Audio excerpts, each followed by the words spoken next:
My video for December the 20th, 2019 is number 3310. The title is Having to Avoid Political Issues. There seem to be people in my circle of friends that attend meetings in which I am involved that simply want to avoid all political discussion. Of course, there is a lot of division in that field, which to me is all the more reason why it needs to be discussed rationally. I know that's easier said than done. There are basically two venues in which I remain actively involved: the Yoga Mission and two meetup groups. Of course, the latter will not happen for the next 2 weeks due to holidays. In last night's meetup, I was stopped immediately just by mentioning the name of the current US president. That means that I am not allowed by others to even bring up topics certain individuals do not want to deal with themselves. My voice and opinions are not welcomed. In one of the meetup groups, I am not even allowed to attend unless my friend Steve is there too. I wish there was a way that we could be rational, but that's something that never was and may never be in our reality of the past few centuries.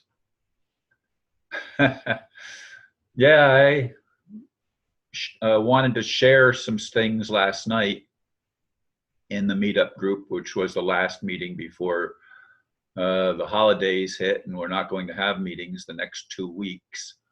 And of course, tonight's meeting, I'm recording this on Thursday morning. Tonight's meeting, I'm not allowed to go because Steve's not there, and if I go, other people don't show up because they consider me too controversial. I guess I can own that. I want to discuss political things. I want to discuss religious things. They're the only two subjects worth talking about that are really important. Now, of course, that's not all I talk about. I talk about sports and other things as well. But those are issues that are meaningful because they have the greatest impact on our lives as I see it. Somehow, I'd like to be able to build a bridge and get beyond the walls that have been artificially constructed to keep us from talking about things that are important.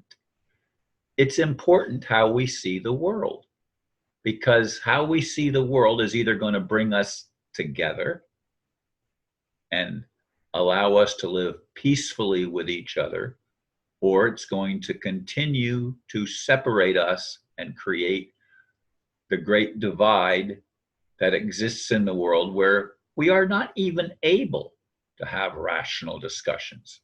I mean, I don't get it. I'm sorry, maybe I'm thick-skulled or something, but I don't get why we can't talk about things that are important. And people say, but Ron, the political stuff isn't important. It doesn't matter who's in charge.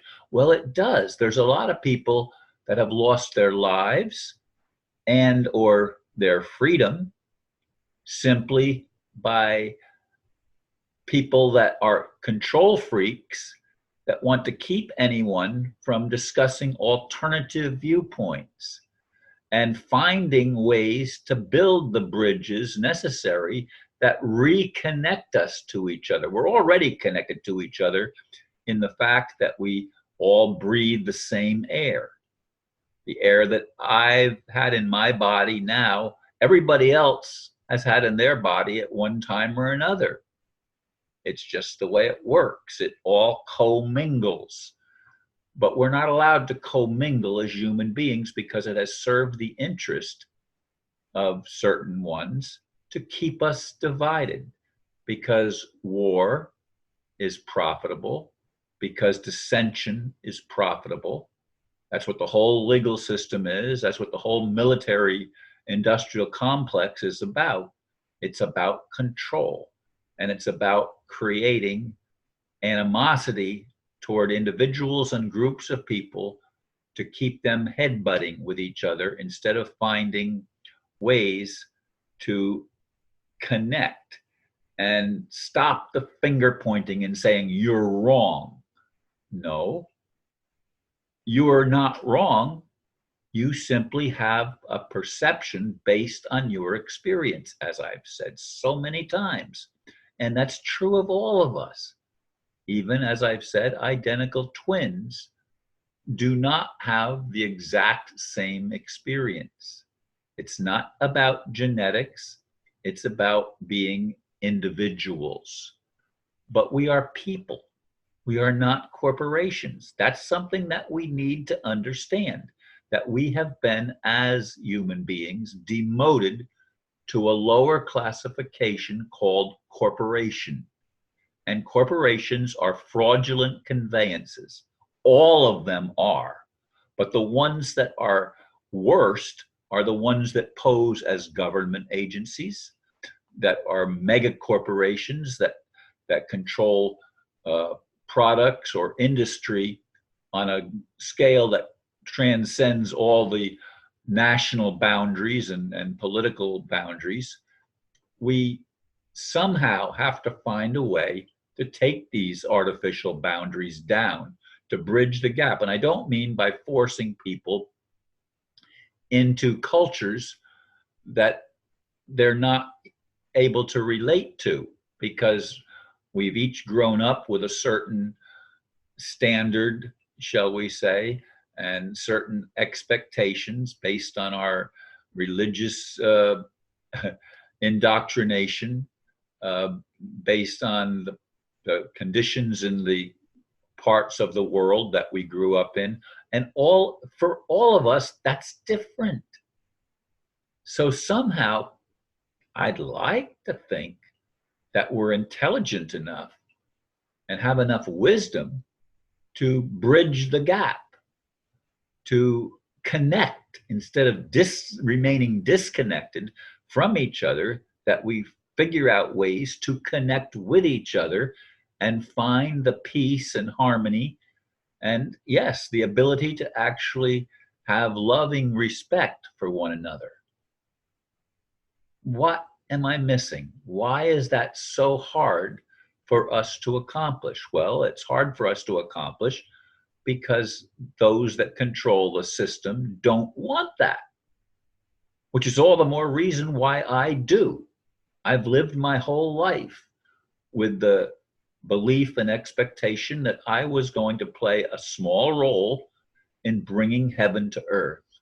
And heaven, for me, is not some ethereal thing. It's a practical thing that allows us to reach higher spiritual attainment, if you will, of being able to actually become rational.